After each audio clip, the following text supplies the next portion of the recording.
All right, so thank you for coming on today. We have with us Darcy and Anne. Can you guys introduce yourselves? Sure. My name's Ann Tasillo. I am the executive director of Pawfectly Delicious Dog Treats, a Alexandria-based nonprofit.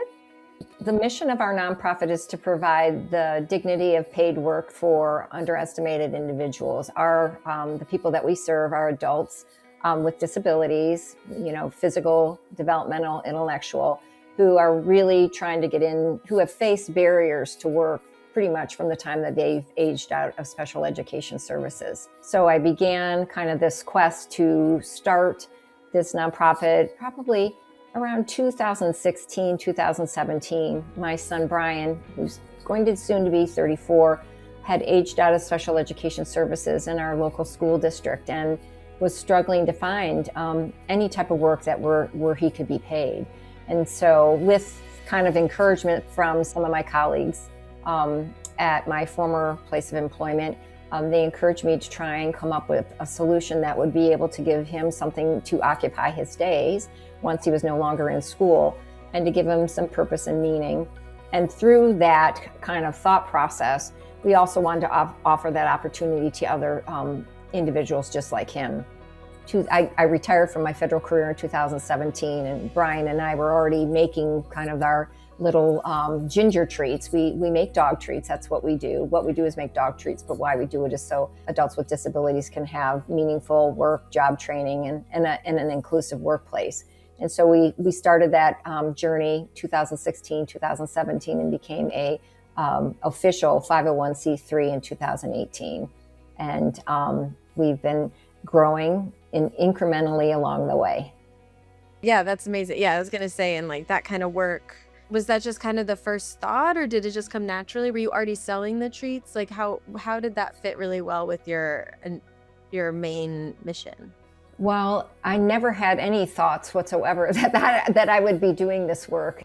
As a parent, and seeing the reality of what the job market is like for adults who face barriers to work, particularly disabled adults, I knew that I kind of had to just take the bull by the horns.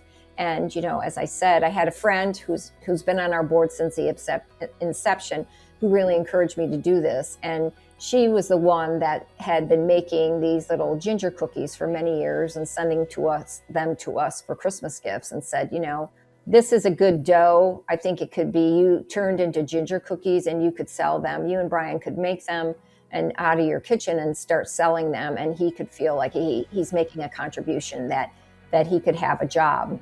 The more I thought about it, I just thought, yes, this is something that we could do.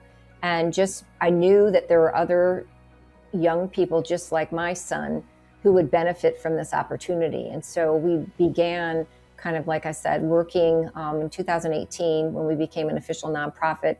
We were able to transition from like working in a home kitchen to working into a church kitchen. And there were already kind of prospects in our circle because, we had, when you're in the disability world, you tend to join, that's kind of like your community. And you get to know not only the children who then go into teenage, and then they go into young adults, and then you also know their parents, and we all go through that same struggle of what's going to happen to our children once they're no longer in school. And so we started with 4 volunteer young men in 2018, including my son, and we started making those treats out of the church kitchen at St. Luke's Episcopal Church in Alexandria.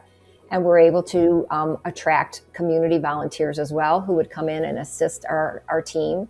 And again, like what started very organically with 4 volunteers, incrementally grew into a team now where we're employing 12 disabled adults with varying disabilities, working in a wonderful environment that's not only inclusive, but also provides in job training, a wellness initiative where our team receives, all kinds of wonderful benefits to help them with their physical, mental, and emotional well-being. Everything from nutritional counseling to strength and conditioning and yoga, giving them access to some of the things that they might not necessarily have access to out in their local community, and just a sense of belonging. That was amazing. And so, and speaking of community, Darcy, that's more your role, right? Is reaching out to people, trying to like get the message out. Yeah, so hopefully you can hear me and see me. But yes, my role in all of this is working with the community and getting our message out there, both through our current customers, having them help us spread the word and share our mission and our story with new folks, but also reaching out to various retail partners. So we have a number here in Alexandria that are local that are incredible and support our team by selling our products in their stores, but also across, the country, we are working with different hotels, working with different wholesale partners. And so it really is an incredible kind of process for us to be building this network. We also do a number of events at various community events, so farmers markets or holiday events or adoption events for different rescues and pets. So, having as many opportunities as possible to get our team out into the community. They are clearly our best ambassadors and are able to share their story firsthand. And it's really great to see them meeting new people. And, kind of the best part about it, we always say, is getting to meet all the dogs as well. So that is a big bonus of the role. It's a team effort, but it's really we're so proud of the message and the role that we serve in the community. So it's a joy to be able to share that, near and far. And may I add, we also have a wonderful community partner Oh, in yeah, Istrico as well. absolutely. Without, little plug for Anthony and Casey and all of you guys, but I mean, truly, the work that you put into developing the video that tells our story. I mean, really, it So was good. transformative for us in terms of being able to have such a high quality piece that we now have on our website and that we can use. The video really describes, I think, it gets to the heart of what we are doing day in and day out. And, sometimes I just watch it and, I don't like to watch myself, but I love to see how much joy seeing our team engaged and seeing my son engaged and seeing the hopes and dreams that are all bundled up in each one of those individuals and the promise that we that they have and what we've been able to create for them. So thank you for that. If there's dogs, we'll be there. Yes, We love working with you all.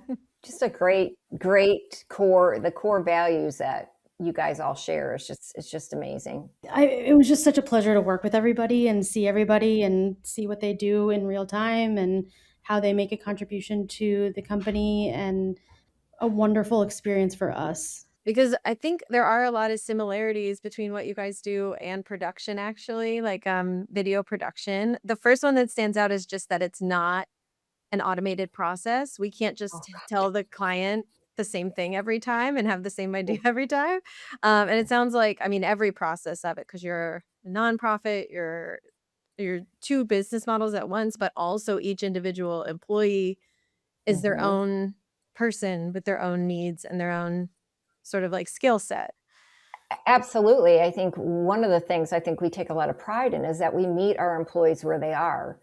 Instead of, I was just emphasizing this to a company that we work with in partnership. And I'm like, we're not a factory. This is not a mass production situation. We look at each individual, what their strengths, knowledge or talents are. And we try and create a work environment that best meets their needs. And if that means we have to develop, and Casey's probably seen some of the tools that we use to make our employees successful. We do that, from developing templates for counting the number of treats that go in the bag to creating a special instrument that they can stack treats in. And then several of our employees who only have the use of one hand, are able to pack and things like that. So, we look at how can we best utilize the skills and the talents that each of our team members bring to the table, and how we can adapt to make sure that they feel successful in what they do. Yeah, I think those tools were really so unexpected to me, and they were one of the coolest things about coming to see what you guys do and watching you all in person.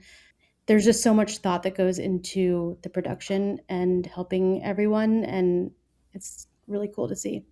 Well, it's really easy to sum somebody up and say, you're not able to do this work because you only have the ability to use one hand. I've never felt that way. I think just my own personal story. I grew up with a mom who was disabled. I have a child who is disabled, and I am just a stubborn person. I want to see, I want to be able to give that person an opportunity, because I've seen what it's like for somebody to tell you can't do it. And that is just something that just doesn't fly. At Pawfectly Delicious, we want to make everybody feel like they can do something. And you've seen, Casey and Darcy can attest to that. We have people who are very high functioning to other individuals who need very, very strong support. But that's okay. That's why we're here, so that we can provide that opportunity for them, regardless of whether or not they, whatever their disability is or whatever their diversity is. We want to be that role model that says, hey, we're an employer that provides this inclusive work environment. If we can do it on this small scale and make an impact, think about how much more with a larger organization who has even greater resources would be, what impact they could make in their community, or on even just one person. If we can help one person, we've really done, I think, our job. And so when you have worked in a corporate capacity, but then, and you're also a mom, and then you're blending the two. Was that like natural? Was that more just how you think, or what did you have to like sort of draw different boundaries on how to get this thing up and running? Oh, oh my gosh. You are describing somebody who I am not. Okay. No, like I said, my background was working in the federal government. I worked more on an interpersonal relationship with customers in terms of colleges and universities, teaching them how Mm. to be good stewards of our taxpayer funds. I think I brought kind of like my ability to be able to talk with people and train people, and then my personal background by growing up with somebody who was, was my mother, who was severe, had very difficult time kind of with her disabilities, but also taught us that do not let anything stop you. Don't take no for an answer, kind of push the envelope. And I think when you become a mother or somebody who you are trying to support, who you see has faced so many challenges in their lives, it brought out something in me and said, you know what, if you don't try, it's better to try and fail than not try at all. And so I really I was determined to make something happen for not only my son, but like I said, we had this community. We had a Boy Scout troop with a lot of these young men who began working at Perfectly Delicious. And one of the things, as their scout leader, I was like, what is going to happen to these young people when they're no longer, when there's no activities for them? There are some activities now, more so than there were maybe 10 years ago. But again, and Darcy, you can jump in, even employing the folks that we do, they still have many more hours in their day. I wanted to find a solution for that, so that they would feel like that beyond they got out of high school and then they hit a roadblock where there was nothing there for them. And I wanted to solve that problem for them. So Mhm. yes, drawing in different people onto our board who had expertise in legal, in business, in marketing, in fundraising, things like that, so that I wouldn't have to do it all on my own, because I didn't have all the answers. Right. And again, I still feel like I'm learning on the job. My husband has always been like not only the CFO of the Tasillo household, but he was the CFO and still is a CFO in his work. So I knew that there was somebody there who had that business acumen who could kind of guide me. But, he was very clear, like, Anne, there's a distinction. We need to have boundaries between, what you're pouring into the business. You're pouring in your emotion, your time, your energy, but, you have to figure out how you're going to finance this project, because that's not on our life plan.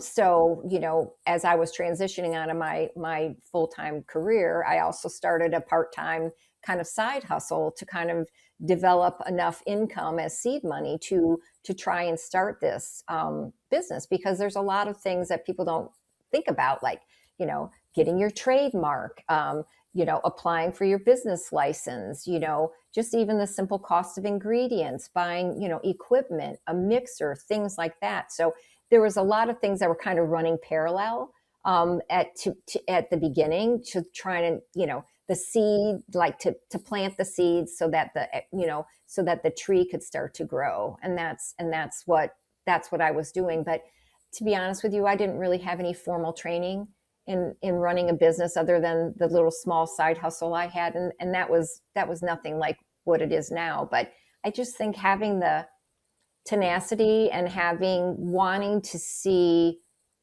people like my son and all these others who have touched my lives along the way, seeing that they had something to look forward to find purpose and meaning, that kind of just fueled me to just keep going. It's truly, I think, it's what we can do with our team and the accommodations that we are able to work on and pull together to support them. And each team member is an individual that we can truly, work to make every part of, Pawfectly Delicious accessible for everyone, is just a true testament to how hard Anne worked to be able to build this company. And, we've had, like Anne was saying, we have, everybody on the team has a different need, and we're able to meet all of them and figure out if we need to do better. We can figure out how to meet their needs better, and, set an example for other businesses and workplaces, and be able to help, be a leader in advocacy on our team's behalf and for those who have disabilities behalf. I've just never met anyone who's making such a difference, especially in the town that I grew up in. So, Oh, I didn't realize that. yes. Anne actually lives down the street from the house that I grew up in. Yeah. Yeah, I guess one of the other questions that I had was that as you guys are growing, because you obviously have grown since more than just 4 volunteers into 12 staff now, and we talked a little bit about outsourcing some social media as like maybe just like a first step or as a necessary step. Like I'm always fascinated in how small businesses, especially ones that are unique, that don't just follow like a easy path, grow, trust outside sources, struggle with that, whatever, however that process worked for you guys, because it is a big leap of faith to just outsource that work. Well, I was doing the social media for at the beginning, and that again was not my strength. And I realized just from discussions I had with our board members, other folks who would provide me with advice about how important it was to really get out there and have as strong of a social media presence as possible. And I knew that. I just didn't know how to go about it. But through applying for a grant, we were actually a recipient of a grant, and this foundation also has an arm to it called a pro bono arm, where their grantees can take advantage of pro bono expertise and have kind of like 30-minute calls with people who are in different spaces. And I decided that I was going to take advantage of that opportunity and placed a feeler out there for a social media person to have a conversation with. And I set that up. That would have to be, I don't know, 3 or 4 years ago. And I was able to speak with this young woman who I loved from the beginning, because her focus was strictly on providing social media guidance to nonprofits, and all of her clients were in the nonprofit space. And right off the bat, she gave me some really helpful tips about, because I didn't know if we'd ever be in the position to be able to pay somebody a retainer for social media every month. I just, that was a huge leap for us. And just those little tweaks alone gave me a little bit of confidence and started building a little bit more visibility for us. And then I made that case to our board that I thought we really need to make the investment in this. This is the way of the future. This is how people engage. This is how businesses really need to be out there. You know, we can be out there in the community, as Darcy's talked about, and our people are really what's important to do that engagement. And for those who are choosing to buy our product, they actually know when they're buying it, they're meeting the people that are making it, but we can't be everywhere at one time. That was the way to go. And so I was able to make that case to our board, and we were able then to go back to this person who I just clicked with, and I knew she was the right person for us. I just did. And so we started working with Liz. Her company is called Social with Purpose, and we started working with her several years ago. And she has gradually built our social media presence up. That is something that I would never have been able to do. But I think as a small business, you're afraid to kind of make that leap because you know it's a financial investment. But if you don't, you're going to be left behind. So it's not just about selling. It's about our mission, our people, and our product. And we like to put we put our proceeds back into our people, but you also have to make an investment in your infrastructure so that you can grow in a sustainable way, so that your footprint is reaching a little bit further than just the neighborhood that Casey and I live in, or that Casey grew up in, that I live in now. But yeah. You say lucky, but also it's like it was just so resourceful to see that opportunity. Yeah, Those do not yes. come around often, and even just hearing the name Social with Purpose, Mhm. yeah, I mean that doesn't come around every day. Uh, No. And, people can say, oh, I have a social media person. I pay them X amount.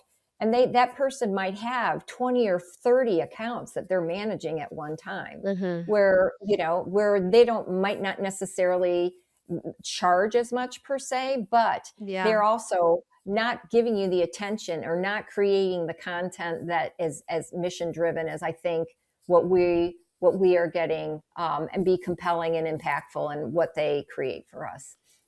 But it's a lot of teamwork, and so we know what that's like. At It least is a we lot of know. work. It is a lot of work, and like branding is so important and your voice is so important, and people think of social media as just throwing things out there. But it really matters to take Anybody can throw things out there. Yeah. Yeah. Yeah, exactly. What's the next big idea or event or chapter? Like, what do you guys see for Pawfectly Delicious in the next year or two? On June 7th, we will be hosting our third annual Paws and Pores fundraiser. It's our biggest fundraiser of the year. It's really just a wonderful opportunity for us to celebrate our mission and all that we've been doing over the last year with the community. And so we have live music, we have food, we have drinks, we have a silent auction where we have just incredible donations from the community that come in, an artist coming who does sketches and paintings of dogs. We have a photographer. We have an obstacle course for dogs. So it's going to be a really fun event. We're still, if people are interested, whoever's listening, we are still taking donations and sponsorships. So feel free to reach out to Pawfectly Delicious. It's really just a wonderful opportunity to celebrate all that we do to support and advocate for the disability community, but also just to thank everybody that supports us throughout the year, and then just to highlight our awesome team and all of the work that they do all the time. So yeah, June 7th, Fort Hunt Park in Alexandria from 2 to 5. So mark your calendars. One of the highlights of our event is like an over 15-foot charcuterie board, which has like some of the most amazing goodies on it. Having the fundraiser is, it's an essential part of what we do, because, our revenue is, to be able to sustain and to be able to continue to provide the support that we provide to our employees through their paycheck, through their employee enrichment, all of that. It takes more than just the sale of our treats. It takes, donations fundraising, grant writing. And so we are in kind of at that, I'd say, not the crossroads, but focused on the future in terms of growth and what do we want to look like in a couple years from now. And so we're constantly thinking about where we want to be a couple years from now. So our immediate goal, I'd say by the end of fiscal year 2026, which for us is in December, is we really want to be able to try and have enough resources to be able to lease office space. That's a huge undertaking for us right now, because since the inception of Pawfectly Delicious, the world headquarters for this organization resides at my personal residence. And you talked about boundaries, and with that being said, it is very difficult to leave your job when everything about your job resides in your personal residence. And having the ability for us to have our own office space will also give our employees additional tasks and additional opportunities to work, such as the shipping of orders and just some of the administrative things that we can also I don't want to say offload, but the transition to some of our higher functioning employees so that they then have more opportunity to work more and to earn more money so that they can live their lives. So that would be a huge milestone for us. Further on down the road, we would love to be able to have our own brick and mortar, or our own space where everything would be under one roof. So that's the longer term goal.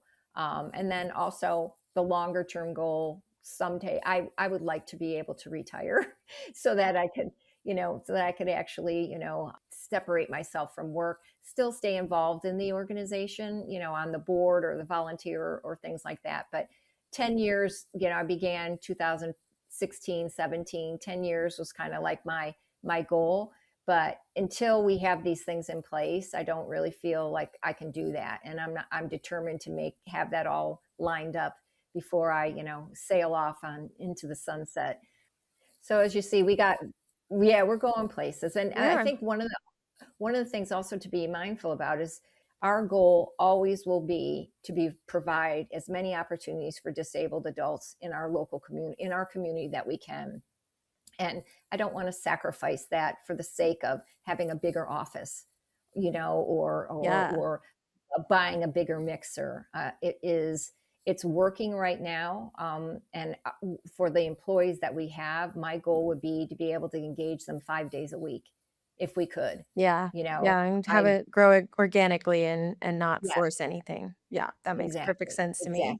And so it's a balancing act, and you don't want to get too ahead of your skis. I will never stop asking people to support us. I will never stop asking for donations. I will never stop asking for grants. It's just it's something I don't like to do, but it's something that I'll never stop doing, because it's all to help them, to help the people that we serve, so that they have a chance in life. I think we've said most of the young people that we employ, probably every single one of them, was their first chance of having a job that paid.